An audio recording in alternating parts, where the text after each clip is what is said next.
Amici bellini, giochiamocela noi, visto che non c'è altro da dire. Poi mentre gioco magari qualche notizia esce e la commentiamo, però intanto andiamocela a giocare. Ci spostiamo, do il benvenuto prima a Romeo Ruotolo, ovviamente vi chiedo un like se ce l'avete, se no non fa niente, così ce la giochiamo. Napoli-Atalanta.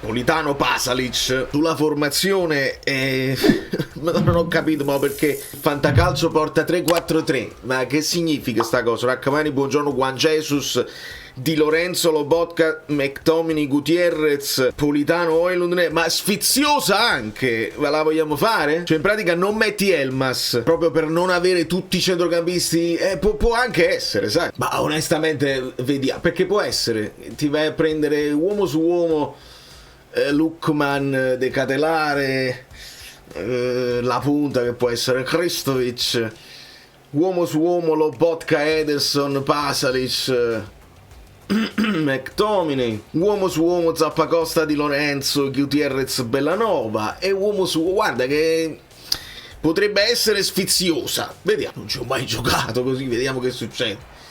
Buongiorno, Neres sulla fascia deve fare la differenza, altrimenti non ne usciamo più. Bravo Juan Jesus, bravissimo.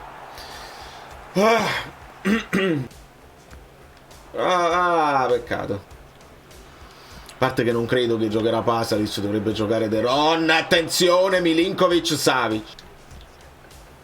Vai Di Lorenzo, vai. Il movimento, vabbè, a questo punto devi provare tu. Aveva fatto il movimento di Højlund, ma era coperto. Bravo Højlund, vai. Ian. Quasi. Un bel cross. Esatto. Vai Neres. Bravo. Perché la tira Politano? Se la alzi. Da Rachmani il braccetto, perché giustamente si ricorda i tempi del Verona. Si deve inserire, giusto? Occhio però, occhio. Bravo Højlund. Eccolo McTominay. No, ma ci sta, perché se giochi a 4 a centrocampo 3-4-3, Lobotka resta dietro e McTominay si mette avanti. I due di centrocampo devono sempre stare in verticale quando attacchi. Niente da fare, i calci d'angolo, niente da fare. Gutierrez potrebbe mettere un bel cross, ribattuto. Dai Di Lorenzo, dai aiuto. Bella partita. Equilibrata. Calcio!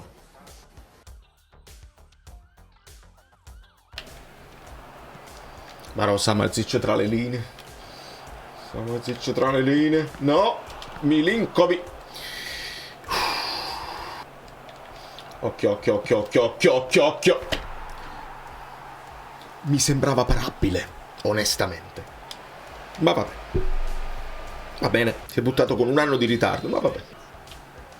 No. Mettiamo Elmas dentro. Politano è morto. Se è il caso passo pure a 2 punte, non mi frega proprio, non mi frega niente. Vai Neres. Buono. McTominay ha rovesciato. Madonna mia, Carmana. Vabbè, ma ditemi se non è reale.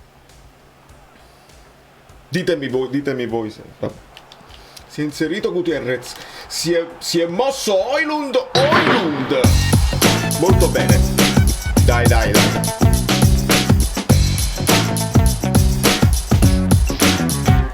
Elmas, un passaggio alla Kvara. Vai. No. Thank you. Scott. Trova un po' di spazio al tiro e Neres.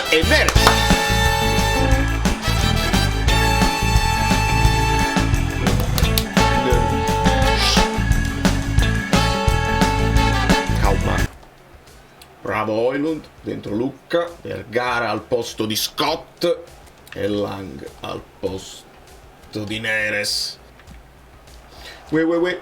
Mamma mia, Milinkovic Savic. Facile. Bravo Gutierrez, vai Nolan. Morbidissimo. Occhio Vergara, occhio. Fuori. Elmas, vai sulla bandierina. Va bene, Lucca. Tu? Vergara, un sogno. Non è finita, concentratissimi. Bravo Vergara. Fai un fallo. Fai pure fallo. Bravo. Bravi. Allora ragioniamo. Perché questa è una novità assoluta. Io non ne ho sentito parlare. Chi ha ascoltato gli altri video, io ho parlato della difesa a 3 proprio in contrapposizione a quel discorso che faceva giocare a calcio, che diceva Trevisan perché il Napoli deve giocare sempre 3-5-2. Mai fatto, proprio veramente mai. L'anno scorso forse mezza volta. Addirittura la possibilità di passare a 3 per cercare di sentirsi un pochino più blindati, perché il Napoli crea, l'abbiamo visto coi dati, non nell'ultimo periodo ovviamente, nelle ultime partite molto male. Sembra quasi che sai, poco. Allora, però in precedenza sì, il problema era prendere troppi gol. Potrebbe anche essere, visto che ti manca anche chissà, avere una situazione del genere, e ce lo propone Fantacalcio prima di altri. Non ho ancora sentito Sky, probabile formazione. Vediamo. Qua portano Rachmani, buongiorno, Juan Jesus. Di Lorenzo, quindi tutta faccia. Già diverso, vedi? Se mi dicono Di Lorenzo braccetto, io soffro. Soffro. Invece Di Lorenzo sul lungo, Lobotka, McTominay, Gutierrez, quindi entrambi che vanno, un po' più bloccati ovviamente, con la presenza di Politano. Ci credo di più con le sovrapposizioni. Højlund e Neres dall'altra parte. Lobotka, McTominay a centrocampo secondo me potrebbe anche funzionare, di modo che in panchina Spinazzola fai conto che non l'ha ancora recuperato, altrimenti secondo me deve giocare. Tu al posto di Lorenzo lo metterei con Gutierrez da una parte e Spinazzola dall'altra. Olivera che torna tardi. Gilmour, ho visto la foto, stava in Scozia con Scott, infortunato e buono, ma si è fatto tutta la trasferta là, quindi niente da fare. E in panchina c'hai Elmas, c'hai Lucca, c'hai Lang. E questa è la situazione. Per quanto riguarda l'Atalanta, non dovrebbe essere cambiato nulla. Abbiamo saputo di un altro infortunio di Scalvini, purtroppo giovanissimo, sempre martoriato dagli infortuni. Con Ian lotta con Højlund interessante, Jim City, Bellanova, Ederson, De Rode, Zappacosta, De Catelare, Lukman. Hanno tutte le possibilità di fare una grande partita. Secondo me il pareggio non è una cosa impossibile, è una giornata dove molti pareggi potrebbero uscire. Ne abbiamo parlato, per me potrebbe essere pareggio tra Cagliari e Genoa. Udinese e Bologna, io credo che il Bologna ne possa approfittare. È un derby, a dire, un po' di orgoglio, ultima classifica lo vogliamo cacciare e vediamo. Però la Juve non può continuare a pareggiare, dai. Verona-Parma, un altro potenziale 0-0 come Cagliari-Genoa. La Roma può approfittare tranquillamente, la Lazio può approfittare. Un altro pareggio, secondo me non si fanno male le due milanesi. Interessante Torino-Como, interessante. E il Sassuolo potrebbe approfittare del Pisa, così la vedo. E continuano ad attaccarvi gli amici bellini su Telegram. Dovevo essere la nuova falconiera, poi la Lazio è sparita. Purtroppo stiamo seguendo da vicino le vicende della Lazio, che insomma sono tragicomiche, delle volte. Adeyemi, mamma mia, Adeyemi.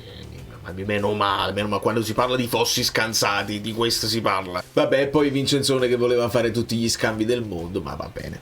Ragazzi, lasciate un like se vi pare, ci vediamo domani probabilmente per un video a caldo, la live. Io grazie a tutti quelli che mi hanno fatto gli auguri, io intendevo il mio compleanno è in arrivo, quindi per questo YouTube mi ha mandato la cosa, ma non è neanche vero, il mio compleanno però è vero, il 24, quindi probabilmente vedremo di recuperare la live che non riesco a fare sabato, magari di lunedì, vediamo un pochino, statemi dietro, seguite gli accordi e statemi dietro. Da New York, Valerio Fluido è tutto, vado a lavorare sia oggi che domani.